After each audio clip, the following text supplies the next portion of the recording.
আমার ফার্মে ছোট বড় মাঝারি 3 প্রকারের গরুই আছে। সর্বনিম্ন 70,000 থেকে 7 লক্ষ টাকা পর্যন্ত আমার ফার্মে গরু আছে এবং অর্গানিক পদ্ধতিতে আমার গরুগুলি লালন পালন হয়। আমাদের দেশে যে গরু আছে আমার মনে হয় যে চাহিদার চেয়েও আরো উদ্ধৃত আছে গরু।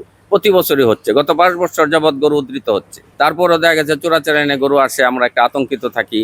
তারপরে বাজারে দেখা গেছে সত্যি সত্যি ঈদের আগে পর্যাপ্ত বিদেশি গরুর আমদানি হয়, তখন আমরা ভীষণ মাইর খাই এবং টেনশনে থাকি। এই টেনশনটা যদি আমাদের না থাকে তাহলে আমরা স্বাচ্ছন্দ্যে গরু আরো বেশি বেশি উৎপাদন করতে পারবো, আমাদের মনের জোর থাকবে এবং আমরা লাভবান হব। এই ঈদে জামা জুতো অ্যাক্সেসরিজের ডিসকাউন্ট।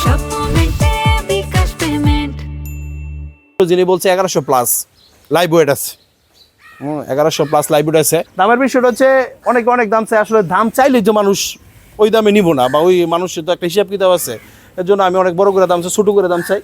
অনেকে আসতেছে দেখতেছে, এটার আমি দাম চাচ্ছি আপনার 8,50,000 টাকা। মানুষ আসতেছে দেখতেছে, একদিন 2 দিন পরে পরে কাস্টমার আসতেছে।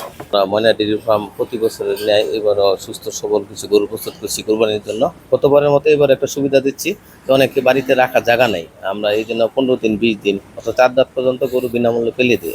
এখন কি বুকিং দেওয়া গেলে তাদের যদি গরু যদি নাও নিতে পারে, আমরা 4 দাঁত পর্যন্ত আমরা গরু বিনামূল্যে লালন পালন করে দিই।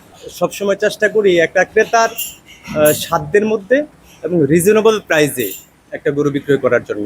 আর আমাদের এখানে আরও একটু সুবিধা হচ্ছে যে আমাদের নিজস্ব ফিড মিল আছে, খাবার খরচ কমের মধ্যে দিতে পারে গরুকে। আসন্ন কোরবানিতে সামনে রেখে এবছর গাজীপুরে 94,561টি কোরবানিযোগ্য পশু প্রস্তুত আছে।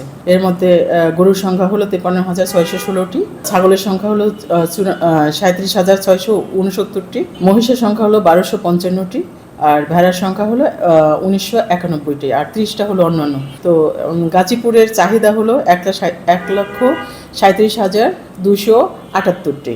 এর মধ্যে আমাদের মানে ঘাটতি আছে, যেহেতু এটা সিটি কর্পোরেশন এলাকা, এখানে শিল্প কারখানাও বেশি, তো ঘাটতি আসছে 42,717টি। তো এই যে ঘাটতি যেটা আছে, আশেপাশে যে উদ্বৃত্ত জেলাগুলি আছে ওখান থেকে ঘাটতিটা পূরণ হয়ে যাবে।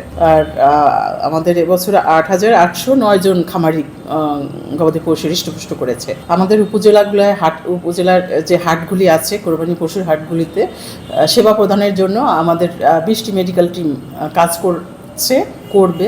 চলছে আর কি কাজ। আর হলো এরা ওই হাটে সুস্থ সবল পশু যাতে আমাদের ওনারা কিনতে পারে সেই সেবা দিবে, এবং কোনো গবাদি পশু যদি অসুস্থ হয় সেটা তারা চিকিৎসা দিবে। অনেক সময় গাভীও অনেকে কোরবানি করে, গর্ভ পরীক্ষাও তারা করবে। মোট কথা সার্বিক পরামর্শ তারা দিবে, এবং প্রত্যেকটা হাটে আমাদের ভেটেরিনারি মেডিকেল টিমের কার্যক্রম চলবে।